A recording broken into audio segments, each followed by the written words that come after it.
우리가 오늘 보실 하나님 말씀 구약성경 열왕기하 12장 17절부터 21절까지 말씀입니다. 구약성경 열왕기하 12장 17절부터 21절까지 말씀입니다.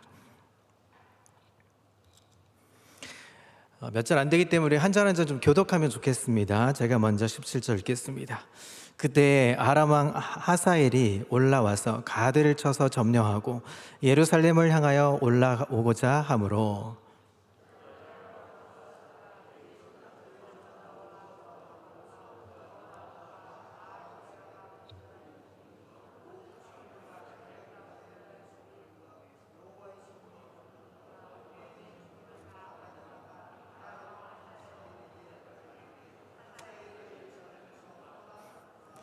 요아스의 남은 사적과 그의 행한 모든 일은 유다 왕 역대지락에 기록되지 아니하였느냐.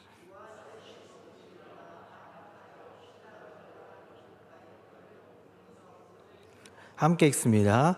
그를 쳐서 죽인 신복은 시므아스의 아들 요사갈과 소멜의 아들 여호사밧이었더라.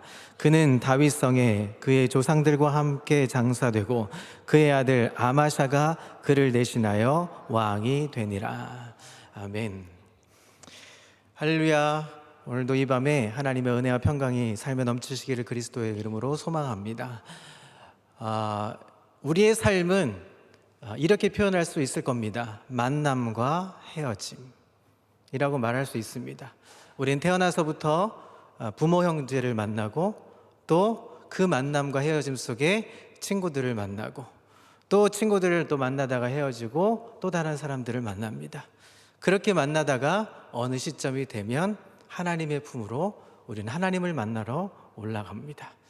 그래서 우리의 인생을 만남과 헤어짐이라고 이야기할 수 있습니다. 여러분들에게 어떤 만남이 있습니까? 누구를 만나고 계십니까? 삶에서 얼마나 많은 분들을 만나고 얼마나 그 만남 속에 감사하고 기쁨이 넘치고 있습니까?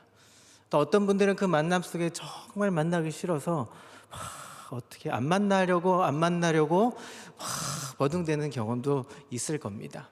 어쨌든 우리 삶에 이 만남이란 단어는 꼭 빼놓을 수 없는 단어일 것입니다. 여러분 좋은 만남이 있으십니까? 그 만남 속에 행복한 삶이 되었으면 참 좋겠습니다. 오늘 이 만남에 대한 이야기를 좀 해보려고 합니다. 2013년에 제가 좋아하는 그 가수 그룹이 있습니다. 그 슈퍼스타 K라는 그 오디션 프로그램에 우승을 했던 울랄라 세션이라는 남자들이 이제 그룹 가수들이 있습니다. 그 가수의 리더였던 이문택 씨라는 이 가수가 2013년에 위암 말기 판정을 받고 투병을 하다가 이제 하늘나라로 세상을 떠난 사람입니다. 이 이문택 씨가 사랑하는 아내와 결혼을 했습니다. 근데 그 결혼이 이미 암 말기로 이제 전환이 돼서 죽기 직전에 이제 결혼을 합니다. 신부의 부모님들은 얼마나 가슴이 미어지겠습니까? 이제 이 이문택 씨가 결혼 승낙을 받고자 그 신부의 어머니, 장모님 되신 분을 만나서 승낙을 받기 위해서 갔습니다. 결혼 승낙을 위해서 찾아온 이 위암 말기의 환자에게 딸의 결혼을 승낙하면서 이 신부의 어머니가 아주 귀한 이야기를 당부를 합니다. 살아보니 사랑은 길이가 아니고 깊이이더라고. 여러분, 이 만남 속에 사랑은 길이가 아니라고 이야기합니다. 얼마나 깊이 사랑을 하느냐. 기간이 중요한 것이 아니라 얼마나 그 짧은 기간에 깊이 교제하고 사랑을 나누는 것인지 신부의 어머니가 승낙하며 이 이야기를 했다고 합니다. 결혼은 함께 있고 싶어서 하는 게 아니라고 말합니다. 이 결혼은 헤어지면 죽을 것 같아서 그래서 결혼을 한다고 말합니다. 여러분 지금 가족끼리 같이 계시고 내 남편 사랑하는 아내 계시죠? 옆에 분들을 보시면서 죽을 것 같아서 그렇게 사랑하고 계신지, 그렇게 만나고 계신지, 그렇게 살고 계신지 한번 생각해 볼 필요가 있을 거라 생각합니다. 오늘 요아스의 이야기는 바로 이 만남의 의미를 우리에게 생각해 줍니다. 그의 삶의 전단계에 있던 이 좋은 만남, 그리고 그의 만남이 사라지고 난 후에 후반기에 엄청난 시련의 결과들이 이어지는 장면들을 요아스가 보게 해줍니다. 오늘 본문은 위기의 순간을 맞이한 요아스의 왕의 이야기입니다. 열왕기하 11장 21절은 이렇게 시작하고 있습니다. 요아스가 왕이 될 때의 나이가 7세였더라. 몇 살이라고요? 7살이었습니다. 구약 성경을 보면서 느끼는 거지만 마치 우리나라 여러분 조선시대에 있었던 왕들, 조선 왕조의 그 왕들의 이야기들을 보면 얼마나 드라마틱한 이야기들이 많은지 모릅니다. 그래서 요즘도 사극의 어떤 영화의 소재가 되고 또 드라마의 소재가 되기도 하죠. 그 중에 요아스의 이야기는, 이 성경에 있는 요아스의 얘기는 권력 때문에 어머니가 자식도 죽일 수 있다는 이 무서움을 보여주게 됩니다. 왕이 된다는 것은 단순히 계보를 통해서만 아니라 누군가의 지략을 통해서 통치가 이루어진다 하는 것이죠. 요아스는 정말 기구한 운명을 타고났습니다. 아마 만약 여호야다라는 이 인물을 만나지 못했으면, 그 사람을 만나지 못했다면 아마 존재하지 못했을 사람이 바로 요아스였습니다. 이전 시간에 제가 말씀드렸지만 잠깐 다시 요약을 좀 해보려고 합니다. 요아스는 남쪽 유다 나라의 8번째 왕입니다.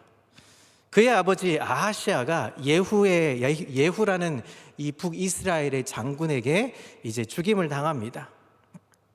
그러자 요아스의 할머니 아달랴라는 사람이 왕이 될 만한 이 아하시아의 아들들을 모두 다 죽여버립니다.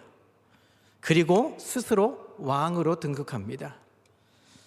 그때 간신히 대제사장이었던 여호야다의 아내였던 이제 여호사부앗이라는 이 사람의 도움으로 이 요아스는 목숨을 건지고 성전에서 6년 동안을 숨어 지냅니다. 그리고 7년째 되던 해 대제사장 여호야다와 레위 사람들과 그리고 백부장들 그리고 족장들의 힘을 규합을 해서 아달랴를 몰아내고 그리고 요아스를 왕으로 옹립을 합니다. 자, 그런 이유로 요아스는 어린 시절 성전에서 제사장 여호야다의 가르침을 받으며 살았습니다. 여러분, 우리가 그 시대를 잘 알지는 못하지만 여러분 7살에 왕으로 등극한 이 요아스를 보면 그 왕이 어떨까요? 그 마음은 어떨까요? 주변에 정적들이 많습니다. 그런 가운데서 산다는 건 참 두렵고 무서운 것일 겁니다. 요아스는 그 위험한 시기를 아주 잘 이겨왔습니다. 그리고 그가 자란 성전이 회파된 것을 보고 이제 성전을 보수하려고 합니다. 할머니였던 아달랴가 통치했던 6년 동안 하나님께 예배하던 성전이 다 이제 방치되었습니다. 그뿐만 아니라 성전에 있던 성물들은 우상에게 사용됐기 때문에 파괴되었습니다. 요아스가 이제 왕이 되자 성전을 보수하고 싶은 마음이 간절했고 성전을 보수하고자 명령을 내렸습니다. 자, 그런데 그 명령은 잘 지켜지지 않았습니다. 정직하지 못한 제사장들 때문에 성전은 보수되지도 못하고 돈은 누군가에 의해 모두 없어지고 말았습니다. 열왕기하 12장 7절에서 8절을 보면 당시의 상황이 그려져 있습니다. 7절입니다. 요아스 왕이 대제사장 여호야다와 제사장들을 불러 이르되 너희가 어찌하여 성전의 파손한 데를 수리하지 아니하였느냐? 이제부터는 너희가 아는 사람에게서 은을 받지 말고 그들의 성전의 파손한 데를 위하여 드리게 하라. 제사장들이 다시는 백성에게 은을 받지도 아니하고 성전 파손한 것을 수리하지도 아니하기로 동의하니라. 자, 이제 제사장 여호야다의 지휘 아래 성전을 보수하기 시작했습니다. 어려운 순간에 여러분 좋은 멘토를 만나는 것은 참 중요한 일이라 생각합니다. 오늘 이 열왕기하 12장의 본문에 이제 병행 본문이 하나 더 있습니다. 역대하 24장 14절 말씀이 아주 중요한 포인트를 주고 있습니다. 공사를 마친 후에 그 남은 돈을 왕과 여호야다 앞으로 가져왔으므로 그것으로 여호와의 전에 쓸 그릇을 만들었으니 곧 섬겨 제사를 드리는 그릇이며 또 숫가락과 금은 그릇들이라. 여호야다가 세상에 사는 모든 날에 여호와의 전에 항상 번제를 드렸더라. 여기에 중요한 문장이 있습니다. 자, 다시 띄워주시죠. 자, 다시 띄워주시면 빨간 글씨로 되어 있는 부분이 있습니다. 함께 읽어볼까요? 시작. 여호와다가 세상에 사는 모든 날에 여호와의 전에 항상 번제를 드렸더라. 자, 이 말이 굉장히 중요합니다. 이 말은 여호야다가 죽은 후에는 요아스가 하나님을 떠났다 하는 말과 동일시되고 있습니다.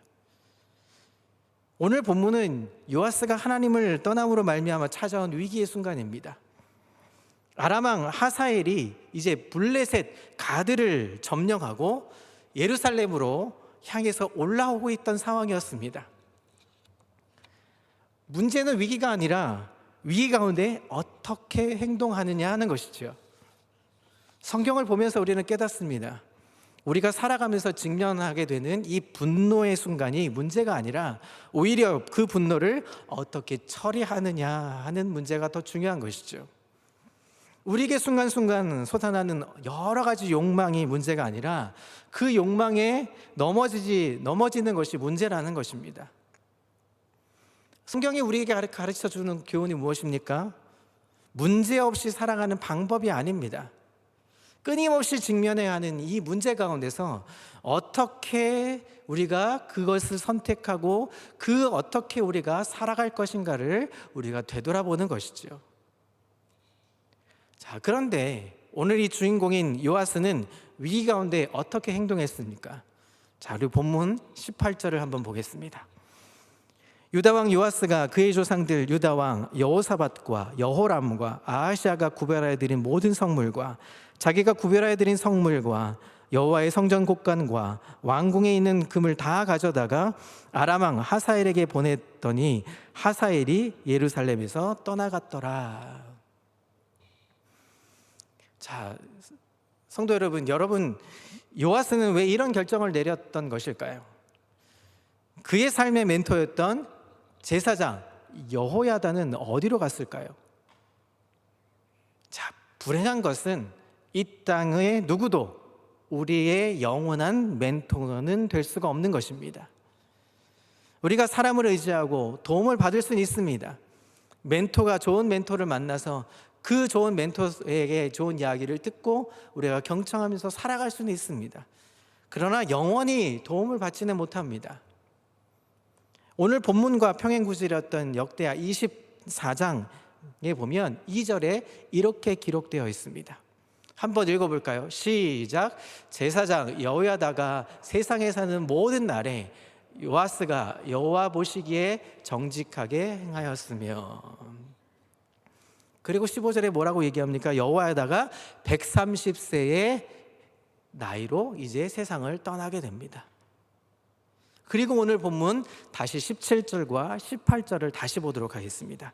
오늘 본문 17절입니다. 그때 아람왕 하사엘이 올라와서 가드를 쳐서 점령하고 예루살렘을 향하여 올라오고자 하므로 유다왕 요아스가 그의 조상들 유다왕 여호사밧과 여호람과 아하샤가 구별하여 드린 모든 성물과 자기가 구별하여 드린 성물과 여호와의 성전 곳간과 왕궁에 있는 금을 다 가져다가 아람왕 하사엘에게 보냈더니 하사엘이 예루살렘에서 떠나갔더라.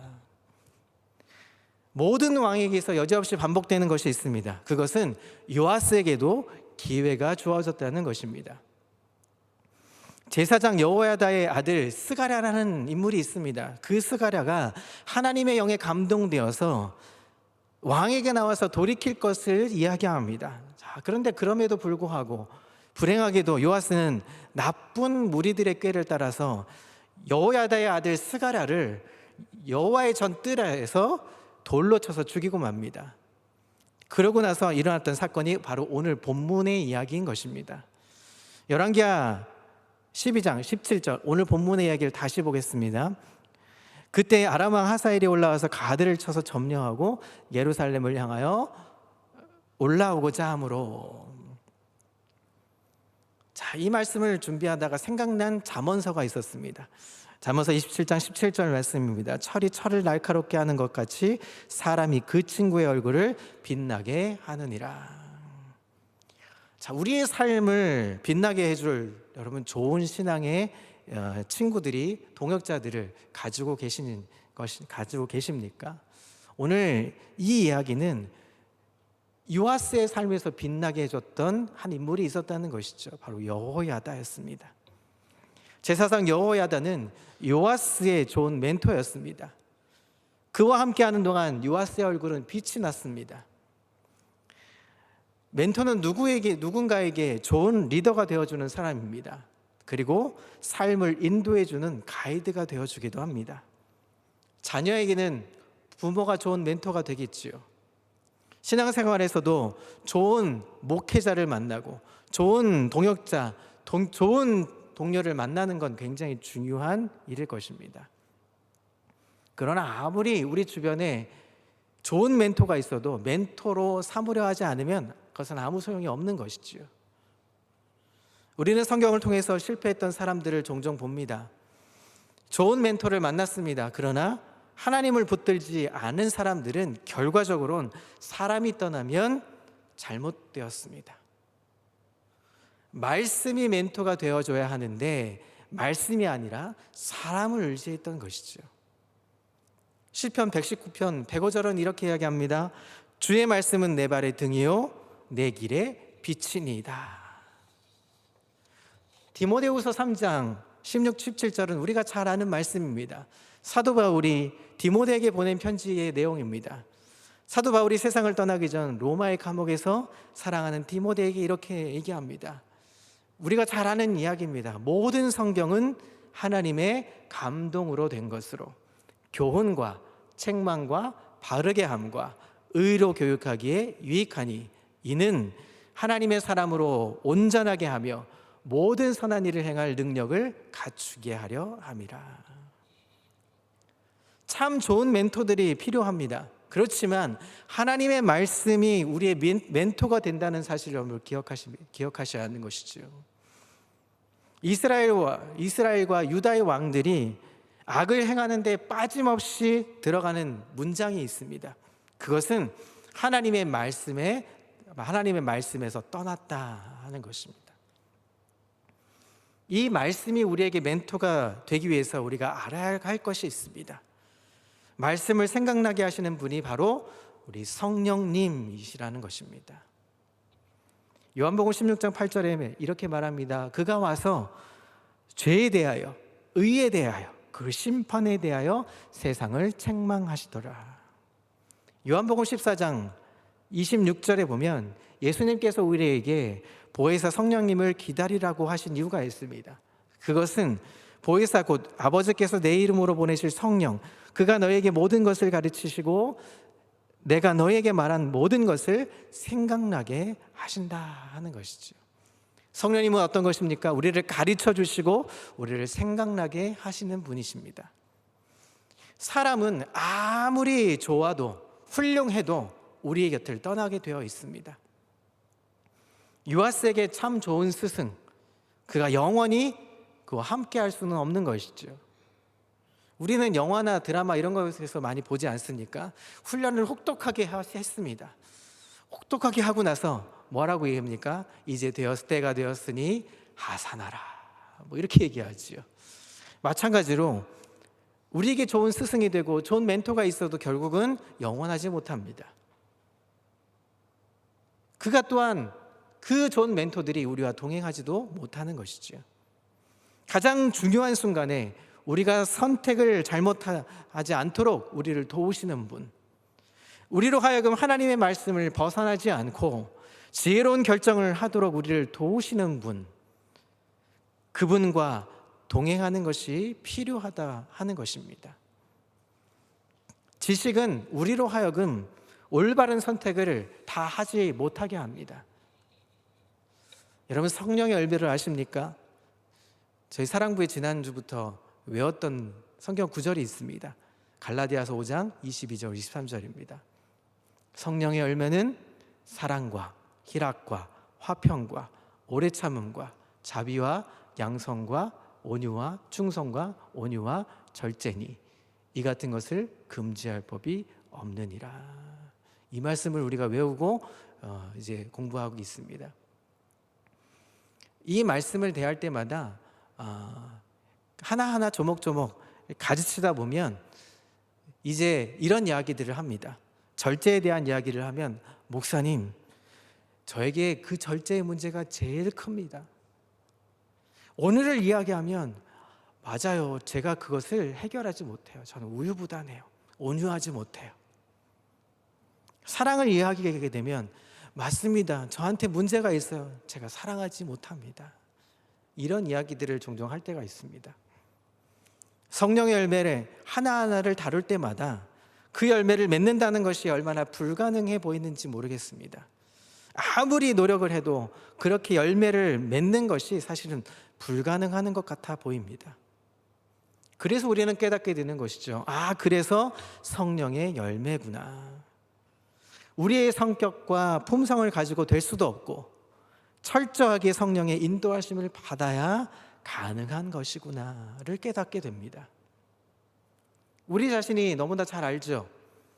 우리가 하나님의 말씀대로 살아갈 능력이 없다는 것을 우리가 잘 압니다. 하지만 우리가 성령의 인도하심을 민감하게 반응하도록 그것을 받아들이고 노력하는 것을, 우리 노력할 수는 있다는 것을 우리는 잘 알죠. 우리가 조금 잘못된 것 같아 보이지만 성령의 인도하심을 따라 교정될 수 있음을 우리는 잘 알고 있습니다.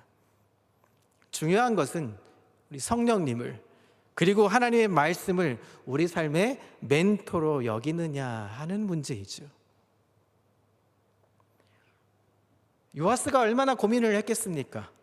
그를 이끌어주던 멘토가 이제 없어졌습니다. 130세대에서 죽었으니까요. 문제는 그가 고민은 했지만 하나님의 말씀을 따라서 살지는 않았다는 것입니다. 하나님의 말씀에 순종하지 않으면 자신이 할 수 있는 최선의 선택을 하게 되어 있습니다. 우리의 최선이 무엇입니까? 우리는 단지 우리가 생각하고 우리가 할 수 있는 최대치를 우리가 하게 되는 것이죠. 자, 이제 요아스 왕 앞에, 이스라엘 남유다 앞에 위기가 찾아왔습니다. 어떻게 이 위기를 모면할 수 있을까요? 강대한 이웃나라의 아람 왕 하사엘이 쳐들어왔을 때 요아스의 최선은 오늘 본문의 말씀이었습니다. 그것은 잘못된 선택이었죠. 18절을 다시 보겠습니다. 오늘 본문 18절입니다. 유다왕 요아스가 그의 조상들 유다왕 여호사밧과 여호람과 아하시아가 구별하여 드린 모든 성물과 자기가 구별하여 드린 성물과 여호와의 성전 곳간과 왕궁에 있는 금을 다 가져다가 아람 왕 하사엘에게 보냈더니 하사엘이 예루살렘에서 떠나갔더라. 여기서 우리는 아주 중요한 역사의 교훈을 얻습니다. 잘못된 선택은 잘못된 결과를 낳는다는 것입니다. 그가 생각하는 것, 그것은 금과 은으로 사람의 마음을 사는 것이었습니다. 그는 사람의 마음을 사기 위해서 하나님의 마음을 잃어버렸던 것입니다. 변치 않으시는 하나님의 마음을 얻어야 하는데 변하는 사람의 마음을 얻으려고 잘못된 선택을 했던 것입니다. 물질로 사람을 산다고 여러분 오래 갈 것 같습니까? 더구나 사람의 마음을 사기 위해서 성전에 있는 금은 보화를 가져다 바쳤다는 것은 또 하나의 우상 숭배였을 것입니다. 하나님의 마음보다 사람의 마음을 더 귀하게 여기는 것, 위기를 모면하기 위해서 하나님을 버린 사람, 잠시 위기를 모면은 했을지는 모르지만 결과적으로는 마지막이 비참했습니다. 오늘 본문의 20절과 21절입니다. 요아스의 신복들이 일어나 반역하여 실라로 내려가는 길가에 밀로 궁에서 그를 죽였고, 그를 쳐서 죽인 신복은 시므아세 아들 요사갈과 소멜의 아들 여호사밧이었더라. 그는 다윗성에 그의 조상들과 함께 장사되고 그의 아들 아마샤가 그를 대신하여 왕이 되니라. 평행복문인 이 역대하 24장 24절에 한 번 더 보겠습니다. 아람 군대가 적은 무리로 왔으나 여호와께서 심히 큰 군대를 그들의 손에 넘기셨으니 이는 유다 사람들이 그들의 조상들의 하나님 여호와를 버렸음이라. 이와 같이 아람 사람들이 요아스를 징벌하였더라.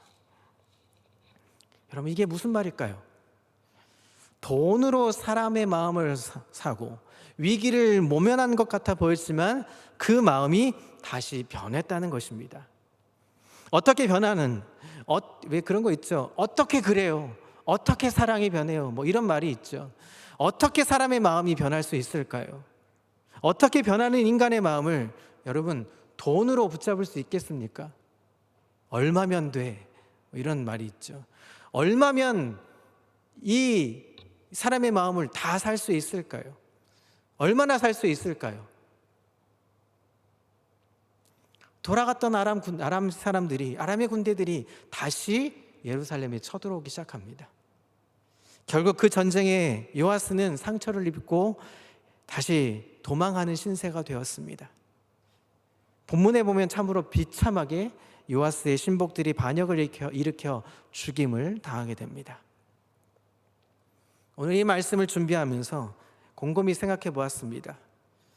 왜 요아스의 부하들이 그렇게 반역을 일으켰을까? 돈으로 문제를 해결하려고 했던 이 요아스의 주변에 있었던 사람들, 그들 역시 진정한 마음을 바쳐서 충성한 사람들은 아니었을 것입니다. 잘못된 삶을 살았던 사람의 잘못된 결과입니다. 사랑하는 성도 여러분, 오늘 이 요아스를 통해서 우리는 몇 가지 교훈을 얻습니다. 어려운 순간을 만날 때 우리는 어떻게 선택을 해야 하는가? 선택이 중요하다는 것입니다. 먼저 삶의 위기를 만났을 때 어떻게 해야 합니까? 하나님을 놓지 말아야 합니다. 위기의 순간을 맞이하면 반드시 우리가 반사적으로 이렇게 생각합니다. 무엇을 붙들지? 무엇을 어떻게 붙들지? 그때 우리의 눈에 들어오는 것이 무엇인지, 그리고 우리가 무엇을 붙드는지를 보면 그 사람의 신앙의 태도를, 그 사람의 신앙이 어떠한지를 알게 됩니다. 요아스는 아람 왕의 군대가 쳐들어오자 긴박한 상황이 몰아쳤던 것이죠. 어떻게 하면 이 나라를 구할 수 있을까? 그때 마음에 떠오른 생각이 무엇이었습니까? 성전을 보수하면서 많은 사람들의 헌신으로 이 성전에 쌓여있던 성물, 금은보화가 떠올랐습니다. 여러분, 사람들이 위기에 처하면 정도를 잃어버립니다. 그 물건이 무엇을 위함인지를 생각하지 않고 그것을 가지고 무엇을 해야 할지부터 생각합니다. 그는 단순히 적군의 왕에게 물건을 바쳤다고 생각할지 모릅니다. 그러나 그 순간 그의 신앙은 버린 것입니다. 그는 속으로 이렇게 변명했을 겁니다. 아니, 백성을 지키기 위해서 어쩔 수 없었어. 그런데 그가 잊어버린 것이 있습니다. 하나님의 성물로 백성을 구할 수 있는 것이 아니라 바로 하나님께서 그의 백성을 지켜주어야 한다는 사실을 잊어버렸던 것입니다. 어쩔 수 없었어라는 변명은 치사한 것이죠.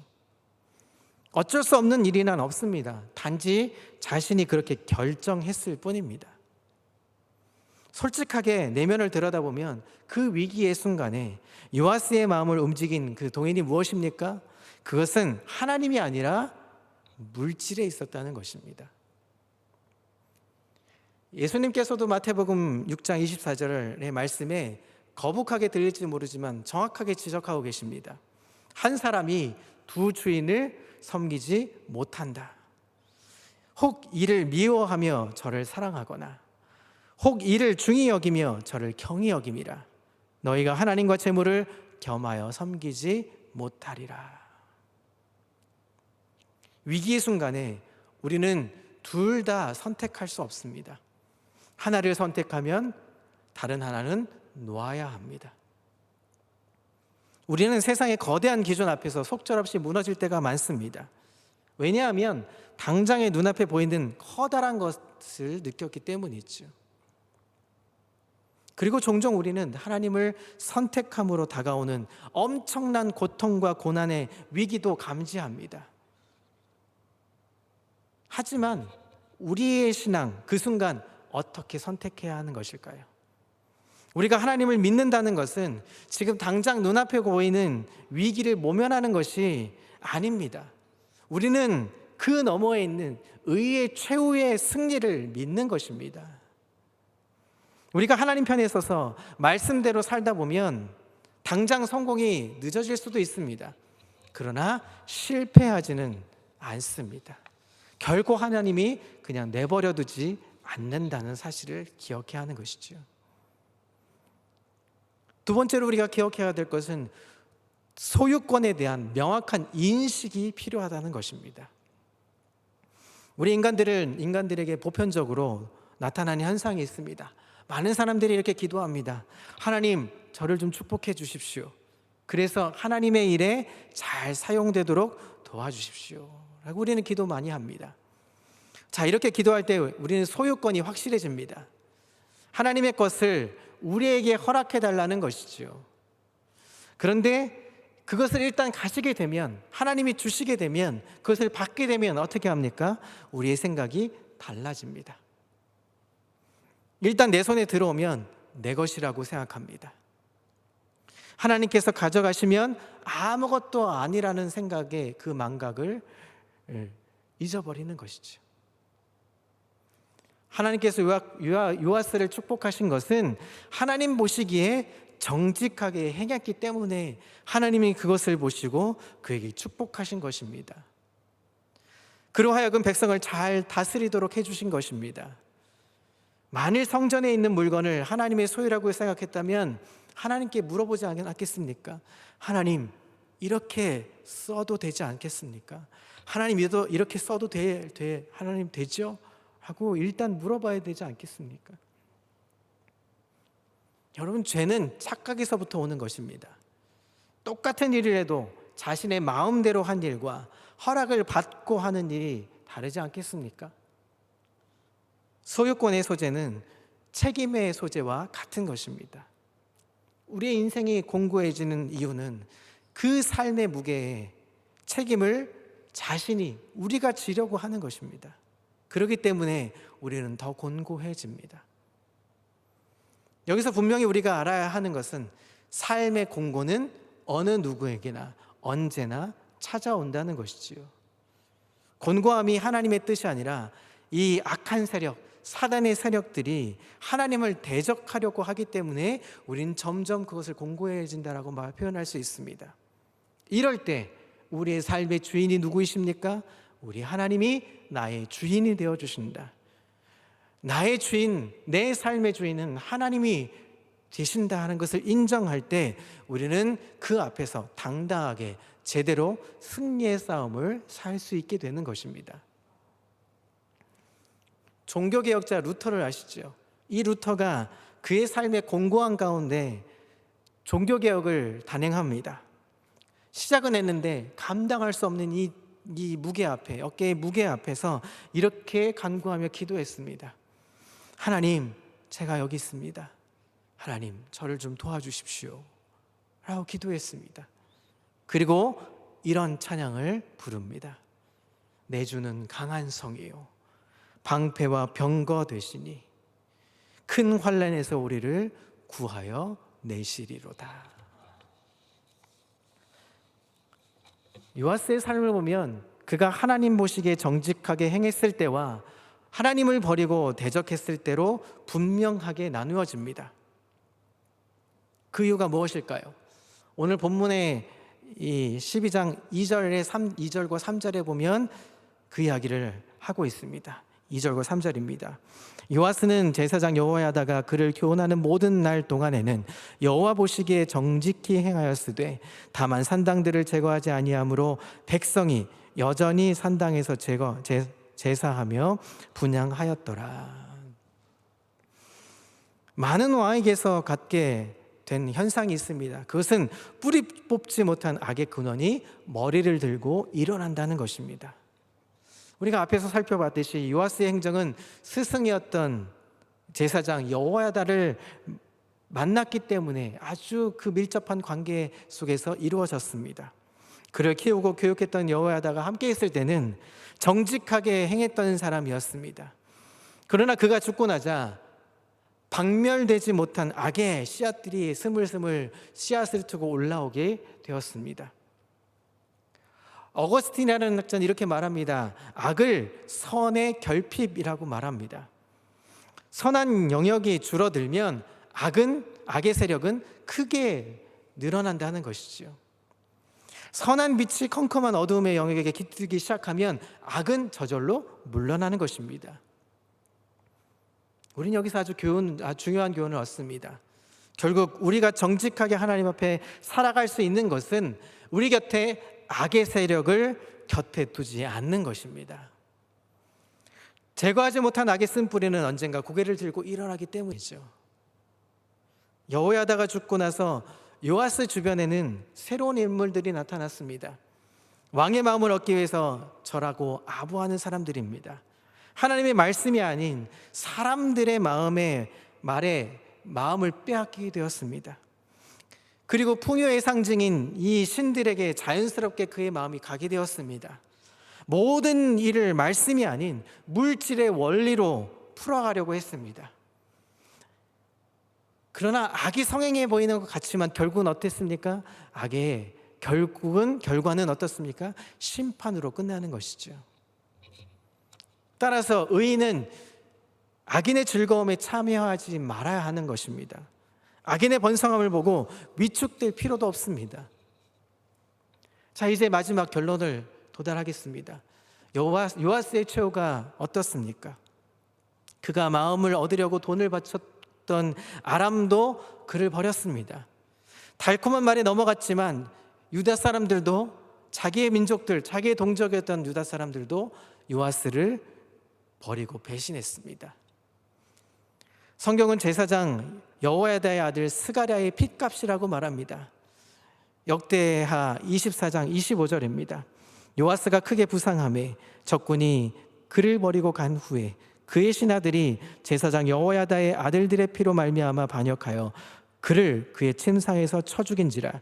다윗성에 장사하였으나 왕들의 묘실에는 장사하지 아니하였더라. 그의 비참함은 죽음 이후에도 이어졌습니다. 보통 왕들이 묻히는 무덤이 있었습니다. 그 묘실에 묻혀져야 되는데 이 요아스는 그들의 왕들의 무덤에도 묻히지 못했습니다. 말로가 쓸쓸했죠. 사랑하는 성도 여러분, 끝까지 영적으로 깨어있지 않으면 우리는 쉽게 유혹에 넘어가게 됩니다. 유혹에 넘어간 사람이 얼마나 비참한 최후를 맞이하는지 오늘 성경은 똑똑히 보여주고 있습니다. 그것이 바로 요아스의 역사였던 것입니다. 사랑하는 성도 여러분, 항상 좋은 사람들을, 항상 믿음의 동역자들을 곁에 두어 주십시오. 주변에 혼자는 힘듭니다. 혼자는 우리가 넘어질 수 있습니다. 그래서 좋은 만남, 옆에 동역자를 만나는 건 참 좋은 일입니다. 옆에 우리 곁에 여러분들의 동역자를 만나 주십시오. 옆에 동역자들에게 사랑한다고 이야기해 주십시오. 동역자들과 함께 가는 기도의 걸음들은 굉장한 파워가 있는 것이죠. 그리고 삶의 소유권을, 그 모습을, 내 주인의 자리를 하나님께 드리고 하나님이 내 주인이시며 나와 함께 하셔서 모든 삶을 인도해 가신다는 것을 깨닫고 기도하면서 결정하는, 중요한 선택에 놓였을 때 하나님께 묻고 의지하며 그 선택 앞에 하나님의 옳은 선택을 하는, 결코 하나님이 그 옳은 선택의 길에 축복해 주신다는 것을 놓치지 말고 사는 믿음의 우리 평강의 식구들 다 되시기를 그리스도의 이름으로 축복합니다. 기도하겠습니다.